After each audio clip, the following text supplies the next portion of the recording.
നല്ലവനായ സ്വർഗപിതാവേ, ഈ ഒരു പകൽക്കാലം തന്നതിനായി നന്ദി പറയുന്ന കർത്താവേ. ദൈവമേ, ഇടപെടണം, സംസാരിക്കണം കർത്താവെ. ഓരോ വ്യക്തികൾക്കും ദൈവമേ വചനം അതായത് കൊടുക്കുവാനും അതിൽ കൂടി ദൈവത്തിൻ്റെ ഞങ്ങളെ വളർത്തുവാനുള്ള കൃപ ഞങ്ങൾക്ക് തരണമെന്ന് പ്രാർത്ഥന കർത്താവെ.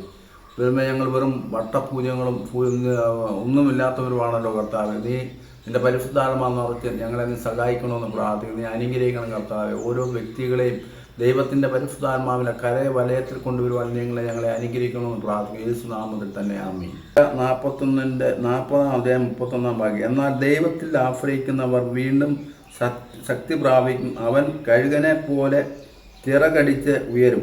അവർ ഓടിയാലും ക്ഷീണിക്കുകയില്ല, നടന്നാൽ തളരുകയില്ല.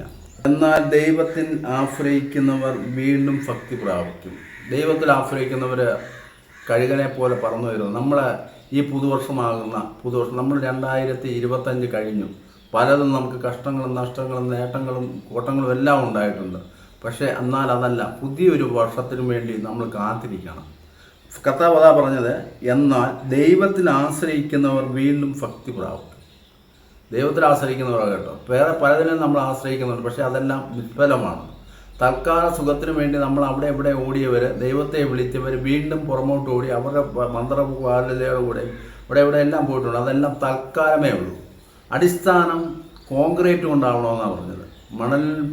മണലിൻ്റെ മേളിൽ നമ്മൾ പെര വെച്ച് കഴിഞ്ഞാൽ മണൽ മാറിപ്പോകുമ്പോൾ പെര ഇടിഞ്ഞു പോകും എന്ന് പറഞ്ഞുകൊണ്ട് നമ്മൾ തിരിച്ച് തമ്പുരാൻ്റെ പന്നയിൽ ഓടേണ്ട ഒരു ആവശ്യമാണ്. അതാണ് കർത്താവായ യേശു തമ്പുരാൻ പറഞ്ഞത്, എന്നാൽ ദൈവത്തിൽ ആശ്രയിക്കുന്നവൻ വീണ്ടും ശക്തി പ്രാപിക്കും. അവൻ കഴുകനെ പോലെ പറന്നു വരും, ചിറകടിച്ച് പറന്നു വരും.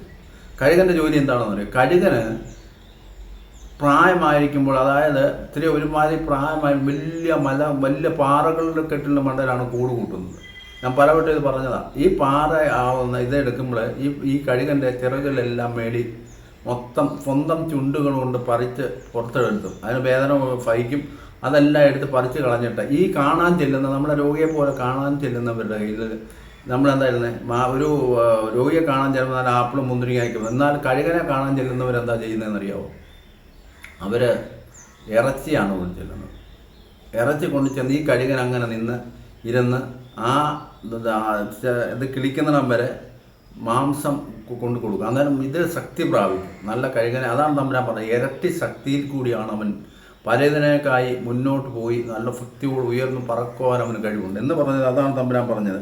എന്നാൽ ദൈവത്തിന് ആശ്രയിക്കുന്നവർ വീണ്ടും ശക്തി പ്രാപിക്കും. ദൈവത്തിന് ആശ്രയിക്കണം. നമ്മൾ ഈ 2025 വട്ടം ചിലപ്പോൾ ദുഃഖമുണ്ടാവാം, സുഖമുണ്ടാവാം, കണ്ണീരുണ്ടാവാം, ചിലപ്പം ദുഃഖങ്ങൾ മാത്രമായിരിക്കാം. പക്ഷെ നമുക്ക് ആ സമയം എങ്ങനെ ദൈവത്തെ വിളിക്കണമെന്ന് നമുക്കറിയാതെ പോയി. എന്നാലും ഒരു പുതിയ വർഷം നമ്മൾ നീക്കുന്നത് എങ്ങനെയാണെന്നറിയാം. ദൈവത്തെ അറിയുന്ന മക്കളായി മുന്നോട്ട് നമ്മൾ ഓടേണ്ട ആവശ്യമാണ്. നമുക്ക് പ്രശ്നങ്ങൾ ഒത്തിരി ഉണ്ട്, അനേക പ്രശ്നം. കർത്താവ് പറയുന്നത്, എന്നിൽ വിശ്വസിക്കുന്ന നിങ്ങൾ ദൈവത്തിന് തന്നെ മഹത്വം കാണുന്നു. നമ്മൾ വിശ്വസിച്ച് ദൈവത്തോട് മുന്നേ നമ്മൾ ബലഹീന, പക്ഷേ ഈ ബലഹീനതയെ മാത്രം കൊണ്ട് തമ്പുരാൻ പറഞ്ഞ, മോനെ വാ, നീ എൻ്റെ നീക്കിലേക്ക് തമ്പുരാൻ ചേർത്ത് പിടിക്കും. പക്ഷെ നമ്മൾ വിശ്വസിക്കുന്നത് പോലെ നമ്മൾ ചെയ്യേണ്ടത് പോലെ ചെയ്യണം, പ്രവർത്തിക്കുന്നത് പോലെ പ്രവർത്തിക്കണം. കർത്താവായ യേശു തമ്പുരാൻ പറയുന്നത്, ഞാൻ വഴിയും സത്യവും ജീവനുമാകുന്നു, ഇതിൽ കടക്കുന്നവൻ ഒരിക്കലും അന്ധകാരത്തിൽ നടക്കുന്നില്ല എന്ന് പറഞ്ഞ ദൈവം മാറോടി ചേർക്കുവാൻ ഈ 2026 നമ്മൾക്ക് ഉതകണം. ചെയ്യേണ്ട ചില മേഖലകൾ നമ്മളൊന്ന് കാണണം. അത് കാണുമ്പോഴാണ് നമ്മളിലേക്ക് ദൈവം തമ്പുരാൻ്റെ പരിശുദ്ധാത്മ അഭിഷേകം ഇറങ്ങുന്നത്. നമ്മൾ ആരാണ്? നമ്മൾ നമ്മളെ തന്നെ ഒന്ന് ശോധന ചെയ്തേ. നമ്മൾ ആരാണ്? നമ്മൾ ഈ ലോകത്തിൽ ആരാണ്? എന്താണ് നമ്മൾ ആരാണെന്ന് നമ്മൾ സ്വയം ഒന്ന് ചിന്തിച്ചാൽ മതി. നമ്മൾ ഈ ലോകത്തിൻ്റെ 2026 പലരും നമ്മളിൽ നിന്നും എത്രയോ മഹാന്മാർ നമ്മളിൽ നിന്നും കടന്നുപോയി. പക്ഷേ നമ്മളും ഓരോ ദിവസം കഴിയുമ്പോൾ നമ്മൾ കടന്നു പോകണ്ടേ. പക്ഷേ നമുക്ക് ആയുസ് തമ്പുരാൻ ആയുസ് ഒന്ന് നീട്ടി തന്നേ ഉള്ളൂ. നമ്മൾ ആ ദൈവത്തിൻ്റെ ഫലയിലായിരിക്കുവാൻ നമ്മൾ എങ്ങനെ ഒരു മനുഷ്യനായിരിക്കണമെന്ന് തമ്പുരാൻ ബൈബിൾ പറയുന്നുണ്ട്. നമ്മൾ മുന്നോട്ട് ഓടുന്നവർ പുറമോട്ട് ചിന്തിച്ചിട്ട് പുറമോട്ട് ആ ഒരു കുഴി നമ്മൾ ചാടണമെങ്കിൽ പുറമോട്ട് ആയമാക്കിയിട്ട് മുന്നോട്ട് ചാടണം. എങ്കിൽ മാത്രമേ ആ കുഴി അപ്പുറം കിടക്കാൻ പറ്റൂ. നമ്മുടെ പഴയ പ്രശ്നങ്ങളൊക്കെ നമ്മൾ ഓർക്കണം. ഒന്നാമത്തെ കാര്യം, വേണ്ടാത്തത് പഴയതിനെ നമ്മൾ അതാ പിന്നോട്ടുള്ളത് പുറകോട്ടുള്ള കാര്യം ചിന്തിച്ച് വളരെ ദുഷ്ടപ്പെടേണ്ട, നമ്മൾ ദുഃഖിക്കേണ്ട. ഒത്തിരി പ്രശ്നങ്ങൾ നമുക്ക്. എന്നാൽ നാളത്തെ ദിവസത്തെ ഓർത്ത് നമ്മൾ ചിന്തിക്കുമ്പോൾ നമുക്ക് ഒത്തിരി മാറ്റങ്ങൾ ഉണ്ടാകാൻ പറ്റും. ഒത്തിരി മാറ്റങ്ങൾ മാത്രമല്ല, ഒത്തിരി പ്രയാസങ്ങൾ കൂടി നമുക്ക് തരണം. നമ്മൾ പുറകോട്ട് ചിന്തിക്കുമ്പോൾ ഒത്തിരി പ്രശ്നങ്ങളുണ്ട്. അത് ഓർക്കുമ്പോൾ നമുക്ക് ആ ദുഃഖങ്ങളൊന്നും മാറാൻ പറ്റും. വീണ്ടും നമ്മൾ പാപത്തിലേക്ക് പോകും. എന്നാൽ മുന്നോട്ട് തിരിഞ്ഞ് നോക്കുമ്പോൾ നമുക്ക് ഒത്തിരി കാര്യങ്ങൾ തിരിച്ചറിയാനും തിരിച്ച് കയറുവാനും അതോടുകൂടി ഒന്നും സംസാരിക്കുവാനും പോകുവാനും നമുക്ക് കഴിയണം. തമ്പുരാൻ്റെ സന്നിധിയെല്ലാം അതാണ് തമ്പുരാൻ പറഞ്ഞത്. എന്നാൽ ദൈവത്തിൽ ആശ്രയിക്കുന്നവർ വീണ്ടും ശക്തി പ്രാപിക്കും. അവർ കഴുകനെ പോലെ അവൻ ചിറകടിച്ചു വരും. അവൻ ഓടിയാലും ക്ഷീണിക്കുകയില്ല, നടന്നാൽ തളരുകയില്ല. അന്നേരം നമ്മൾ ഓടിയാൽ തമ്പുരാൻ്റെ സന്നിധിയിൽ അഭിഷേകം വെച്ച് നമ്മൾ ഓടിയാൽ ഒരിക്കലും തളരത്തില്ല. നമ്മൾ വീണ്ടും ജനിക്കുന്ന മനുഷ്യനാവണം. പഴയതിനെ ഉരിഞ്ഞ് പുതിയ മനുഷ്യനായി രൂപാന്തരപ്പെടും. ഒരുവൻ പുതിയ സൃഷ്ടിയായാൽ പഴയതിനെ ഉരിഞ്ഞ് പുതിയതാവും. നമ്മൾ പഴയതിനെ ഉരിയണം. അതായത് പാമ്പും ചേരകളെ പഴയ തൊലികളെ അത് ഉരിഞ്ഞു മാറ്റി അത് വീണ്ടും ഒരു പുതുക്കം പ്രാപിക്കും എന്ന് പറഞ്ഞ പോലെ പാപമാകുന്ന നമ്മുടെ പാപത്തിൻ്റെ കറകളെ തിരക്തം കൊണ്ട് കഴുകി അതിനെ ശുദ്ധീകരിച്ച് നമ്മൾ പുറമോട്ട് അതിനെ കഴുകി ശുദ്ധീകരിച്ച് പുതിയൊരു മനുഷ്യനായി രൂപാന്തരപ്പെടുന്നു. അതാണ് ഞാൻ പറഞ്ഞത്. എന്നാൽ ദൈവത്തിൽ ആശ്രയിക്കുന്നവർ വീണ്ടും ശക്തി പ്രാപിക്കണമെങ്കിൽ എന്ത് വേണം? ദൈവം തമ്പുരാൻ്റെ കൃപ. നമുക്ക് എന്തുണ്ടെന്ന് പറഞ്ഞാൽ ദൈവം തമ്പുരാൻ്റെ കൃപയില്ലാതെ ഒരു കാര്യം നമുക്ക് ചെയ്യാൻ പറ്റത്തില്ല. അതെല്ലാം ശാശ്വതമായ പരിഹാരത്തിന് വരും. അതായത് നമ്മുടെ ഇപ്പോൾ ഒരു ഉദാഹരണം, പയർ നടത്തണം തന്നെ പയർ സ്വയമേ വളരില്ല. ആ പയർ വളരണമെങ്കിൽ എന്തെങ്കിലും എന്ത് വേണം? അതിന് സപ്പോർട്ട് ഉണ്ടാവും. ഒരു മരം അല്ലെങ്കിൽ ഒരു കമ്പ് നാട്ടിയെങ്കിൽ മാത്രമേ ആ പയർ അതിനെ എന്ന് പറഞ്ഞ പോലെ ദൈവത്തിൻ്റെ പരിശുദ്ധാത്മാവ് ശക്തി പ്രാപിച്ച് നമ്മൾ വരണമെങ്കിൽ നമ്മൾ എന്ത് ചെയ്യണം? നമ്മൾ ഹൃദയമാകുന്ന നമ്മുടെ ഹൃദയത്തെ ശുദ്ധീകരിച്ച് തമ്പുരാൻ കൈ കൊടുക്കണം. എങ്കിൽ മാത്രമേ എന്നിലും ഞാൻ അവനിലും വസിക്കണമെങ്കിൽ എൻ്റെ ഹൃദയം എന്ത് ചെയ്യണം? വിശുദ്ധിയോടുകൂടി ജീവിക്കണം. ഒരു പ്രാവശ്യം പൂട്ട് നല്ല കനമുള്ള നല്ലോണം കായ്ക്കും, ഇഷ്ടംപോലെ കായ്ഫലം ഉണ്ടാകും. പക്ഷേ അതിനെ സ്വയമേ ഒന്നും ചെയ്യാൻ പറ്റത്തില്ല. അതിനൊരു സപ്പോർട്ട് ആവശ്യം. എന്ന് പറഞ്ഞ പോലെ ദൈവത്തിൻ്റെ പരിശുദ്ധാത്മാവ് നമ്മളിൽ ഒരു സപ്പോർട്ടായിരിക്കണം. ആ സപ്പോർട്ട് ഉണ്ടെങ്കിൽ മാത്രമേ ഒരു മനുഷ്യന് ജീവിക്കാൻ പറ്റൂ. ദൈവം ഞാനും നീയുമാകുന്ന ദൈവത്തിൻ്റെ സന്നിധിയിൽ ഇടത്ത് ഒരു മധ്യസ്ഥൻ ആവശ്യം, പരിശുദ്ധാത്മാവെന്ന മധ്യസ്ഥൻ. അതുകൊണ്ട് ആ കാര്യത്തിൽ നമ്മുടെ കൂടെ ഇരിക്കുമ്പോഴാണ് ദൈവത്തിൻ്റെ അഭിഷേകം നമ്മളുണ്ടാവുന്നത്. ഏതെങ്കിലും ശിഷ്യന്മാർ ദൈവത്തിൻ്റെ പരിശുദ്ധാത്മാവിനെ കൈക്കൊള്ളാതെ ഇവർ പോയിട്ടുണ്ടോ? അന്ന് പോയിട്ടുള്ളവർക്കെല്ലാം പ്രശ്നമാണ്. പത്രോസ് പോയി, മീൻ പിടിക്കാൻ പോയി, യൂദാ പോയി, അന്നേരം ഇവർക്കെല്ലാം പ്രശ്നങ്ങളാണ്. പക്ഷേ ദൈവം തമ്പുരാൻ കൂടി വന്ന എല്ലാ പ്രശ്നത്തിനും ദൈവം തമ്പുരാൻ കൂടെ, മക്കളെ എനിക്കൊന്തെങ്കിലും കൂട്ടുവാനുണ്ടോ? ഒന്നുമില്ല. നേരം വെളുക്കോളം വല എറിഞ്ഞു, കർത്താവായ ഒന്നും കിട്ടിയില്ല. എന്നാൽ നീ പടകിൻ്റെ വലത്ത് വശത്തേറിയാൻ കർത്താവായ തമ്പുരാൻ പറഞ്ഞു.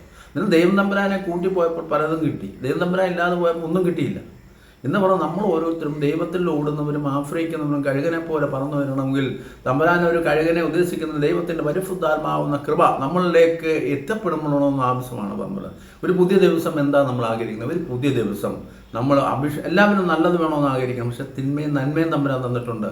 തിന്മയിൽ കൂടിയായിരിക്കും നന്മ ഉണ്ടാകും, നന്മയിൽ കൂടിയാകും തിന്മ ഉണ്ടാകും. തെറ്റിൽ നിന്ന് തെറ്റും ഉണ്ടാകാറുണ്ട്.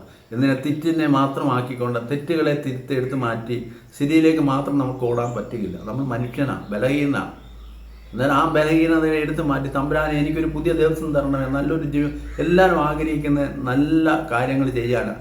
അതായത് നമ്മൾ ഈ പുതിയ വർഷത്തിലേക്ക് നമ്മൾ ഓടുമ്പോൾ പരിശുദ്ധാത്മാവ് നിറഞ്ഞ നല്ല മകനായി നമ്മളെ നോക്കി ദൈവത്തമ്പുരാൻ എന്ത് കൊടുക്കാൻ പറ്റും, മറ്റുള്ളവർ കാണുമ്പോൾ എന്ത് ചെയ്യാൻ പറ്റും, ഒരു നന്മ അവർക്ക് വേണ്ടി ഒരു ആശ്വാസവാക്ക് എന്നെ കണ്ട്, അതായത് പ്രകാശം, ഞാൻ ലോകത്തിൻ്റെ പ്രകാശമാകുന്ന എന്നിൽ കൂടി കടക്കുന്നവൻ അന്ധകാരത്തിൽ നടക്കുന്നില്ലെന്ന് പറയുവാൻ നമുക്ക് സാധിച്ചില്ലെങ്കിൽ നമ്മൾ ഈ ക്രിസ്ത്യാനിയാന്ന് പറഞ്ഞുകൊണ്ട് ക്രിസ്തുവിനെ അനുഗമിക്കാത്തവരായി മാറരുത്. ഈ പുതുവർഷം 2026 നല്ലൊരു വർഷം. ജനത്തിനു വേണ്ടി മറ്റുള്ളവർക്ക് നമുക്ക് എന്ത് ചെയ്യാൻ പറ്റും അത് നമ്മൾ ചെയ്യണം. ഇല്ലായെങ്കിൽ ക്രിസ്ത്യാനിയാന്ന് പറഞ്ഞ് മരിച്ചു 6 അടി മണ്ണിനല്ല. നമ്മളെ നാളെ തമ്പുരാൻ ചോദിക്കുമ്പോൾ നീ വിളവെടുത്തത് എങ്ങനായിരിക്കും? 2 ഉള്ളവൻ 4 ആക്കി, 4 ഉള്ളവൻ 6 ആക്കി, 1 ഉള്ളവൻ കുടിച്ചിട്ടവനെ പോലെയല്ല നമ്മൾ ജീവിക്കേണ്ടത്. നമ്മൾ ജീവിക്കണം മറ്റുള്ളവർക്കൊരു മാതൃകയായി ജീവിപ്പാൻ. നമ്മളതിൽ എന്തുണ്ട്? പ്രകാശിക്കുന്ന ഒരു പ്രകാശം, എൻ്റെ ഹൃദയത്തിൽ പ്രകാശിക്കുന്ന ലൈറ്റ് ഉണ്ടെങ്കിൽ മാത്രമേ, ദൈവമാകുന്ന പരിശുദ്ധാത്മാവ് എന്നെ ഉള്ളിലുണ്ടെങ്കിൽ മാത്രമേ എനിക്ക് പ്രകാശിക്കാൻ കഴിയൂ. ആ പരിശുദ്ധാത്മാവിനെ നടത്തിക്കൊണ്ട് മുന്നോട്ട് നടക്കണം. പുതിയ വർഷം നല്ലൊരു വർഷം ആയി ദൈവത്തെ അറിയുന്ന മക്കളായി ജീവിക്കുവാൻ ദൈവം നിങ്ങളെ അനുഗ്രഹിക്കട്ടെ. നല്ലവനായ സ്വർഗപിതാവേ, ഈ വചനം കേട്ട് ദൈവമേ അനേകർക്കൊരു മാനസാന്തരം കൊടുക്കണമെന്ന് പ്രാർത്ഥിക്കുന്ന കർത്താവേ, പരിശുദ്ധാത്മാവ് കൊണ്ട് നിറയ്ക്കണേ, ബന്ധനം അഴിയണേ, അസ്വസ്ഥകളെ കരണമേ, അന്ധകാരസക്കളെ പിടിപ്പിക്കണമെന്ന് അപ്പാ. ഞങ്ങൾ ബലഹീനം ഭാവിയാണപ്പാ. ഞങ്ങളുടെ വചനം കേട്ട് ദൈവമേ അനേകർക്ക് മാനസാന്തരം ഉണ്ടാവുക. ഞങ്ങൾക്ക് കുറവുകളുണ്ടപ്പാ. ആ കുറവുകളപ്പം ഞാൻ നിറവാക്കി ദൈവത്തിൻ്റെ അഭിഷേകം നിറഞ്ഞവരായി മാറുവാൻ നീ ഞങ്ങളെ സഹായിക്കണമെന്ന് പ്രാർത്ഥിക്കുന്നു കർത്താവ്. ഞങ്ങൾ ഓരോരുത്തരും ഓരോ ദിവസം ചെല്ലുന്തോറും നിൻ്റെ അരികിലേക്ക് കടന്നു വരുവാൻ നല്ല വഴികളെ തിരഞ്ഞെടുക്കുവാനുള്ള കൃപ ഞങ്ങൾക്ക് തരണമെന്ന് പ്രാർത്ഥിക്കുന്നപ്പ. ദൈവത്തിൻ്റെ പരിശുദ്ധാത്മ അഭിഷേകം നിങ്ങൾ ഓരോരുത്തരും നിറയ്ക്കണമെന്ന് പ്രാർത്ഥിക്കുന്നപ്പ. ഞങ്ങൾക്ക് കുറവുകൾ നിറവാക്കി മറ്റവരുടെ ചേർത്ത് പിടിക്കുവാൻ ഈ 2026 ഞങ്ങൾക്ക് സുഖമായിരിക്കണമെന്ന് പ്രാർത്ഥിക്കുന്നു കർത്താവ്. അനേക മക്കൾ ഇന്ന് ഒരു നേരത്തെ ആഹാരമില്ലാതെ വസ്ത്രമില്ലാതെ റോഡരികിൽ കിടക്കുന്ന വീടില്ലാതെ അതിനുപരിയായിട്ട് ഞങ്ങൾക്ക് ആഹാരം തന്ന അവസരം തന്ന തീറ്റിപ്പോറ്റിയ കൃപയ്ക്കായി നന്ദി പറയുന്നപ്പ. ദൈവത്തിൻ്റെ പരിശുദ്ധാത്മാവ് അളവറ്റ് ഞങ്ങൾക്ക് നീ തന്ന കൃപയ്ക്ക് ദൈവമേ നിന്നെ ഞങ്ങളെ അനുഗ്രഹിച്ച് പ്രാർത്ഥിക്കണം കർത്താവ്. ഞങ്ങളെ മാറോട് ചേർത്ത് പിടിക്കുന്നുണ്ട് അപ്പ. അപ്പം നീ ഞങ്ങളോട് മാറോട് ചേർന്നു അപ്പ. അതിനോടും സ്വർഗത്തോട് ഞാൻ പാവം ചെയ്യുന്നു നിന്റെ മകനെന്ന് വിളിപ്പാൻ ഞങ്ങൾക്ക് യോഗ്യതയില്ല അപ്പ. ദൈവത്തിൻ്റെ അഭിഷേകം നീ ഞങ്ങളിലേക്ക് ഇറക്കണമെന്ന് പ്രാർത്ഥിക്കുന്നു അപ്പ. ഞങ്ങളെ നീ ആരുപേക്ഷിച്ചാലും ഞാൻ നിന്നെ ഉപേക്ഷിക്കില്ലെന്ന് അപ്പ. നീ വാക്തത്വം തന്നത് ഭർത്താവ്, ആ വാക്തനെ ഞങ്ങളോട് ചേർത്ത് പിടിക്കുവാൻ അപ്പ. ഞങ്ങളെപ്പോലും പക്ഷേ ഞങ്ങൾക്ക് ആരുമില്ല അപ്പ. ദൈവത്തിൻ്റെ പരിശുദ്ധാത്മാവ് ഞങ്ങളുടെ മേൽ നീ ഇറക്കി വിടണമെന്ന് പ്രാർത്ഥിക്കുന്നു അപ്പ. ദൈവത്തിൻ്റെ പരിശുദ്ധാത്മ ഞങ്ങളുടെ കരങ്ങളെ ചേർത്ത് പിടിക്കണം അപ്പ. അപ്പ ഞങ്ങൾക്ക് ആരുമില്ലപ്പ. ഈ സ്വർഗത്തോടും നിന്നോടും പാവം ചെയ്ത് പറയുവാനപ്പ. എത്രയോ എണ്ണം മരണം വഴിയായി കടന്നു പോയി അപ്പ. എമ്മ ഒരു നേരത്തെ ആഹാരമില്ല വസ്ത്രമില്ലാത്ത അനേകരുണ്ടല്ലോ കർത്താവ്. നീ അതിനെല്ലാം തീറ്റിപ്പോറ്റിയ കൃപയ്ക്കായി നന്ദി പറഞ്ഞു കർത്താവ്. എമ്മെ പരിശുദ്ധാത്മാവ് യേശു നാമത്തിൽ തന്നെ ആമേൻ.